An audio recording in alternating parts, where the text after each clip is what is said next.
Bedroom में ही प्रेमी के साथ मिलकर पति का कर दिया कत्ल। पहले लगाया करंट, फिर तार से गला घोंटकर आपत्तिजनक हालत में पकड़ लिया था पति ने पत्नी और प्रेमी को। आपको बता दें, उत्तर प्रदेश के प्रतापगढ़ में पत्नी ने प्रेमी के साथ मिलकर बेडरूम में ही पति का कत्ल कर दी। दरअसल पति ने दोनों को आपत्तिजनक हालत में पकड़ लिया था।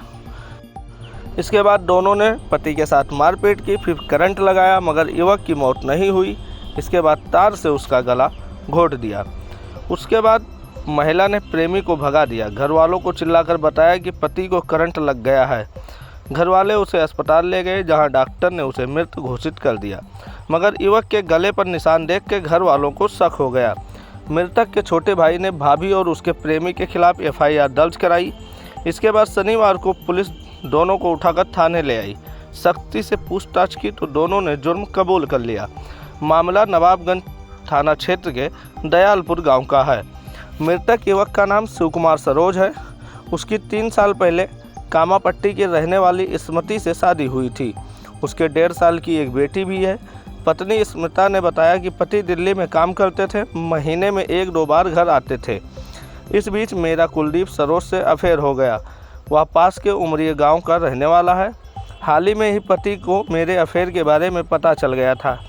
इसी बीच 9 फरवरी को दिल्ली से घर आ गए। उसी दिन मैं पति के साथ शादी में शामिल होने गई थी। महिला ने बताया, जयमाल के बाद मैंने पति से घर चलने के लिए कहा, मगर उन्होंने कहा कि तुम चली जाओ, मैं सुबह आऊँगा। मैंने घर आते वक्त प्रेमी को फ़ोन किया, कहा कि घर आ जाओ। जब तक मैं घर पहुँची तब तक वह भी आ गया था, मगर थोड़ी देर बाद पति भी घर पहुँच गया। हम दोनों को आपत्तिजनक हालत में देख लिया। इसके बाद मारपीट शुरू कर दी।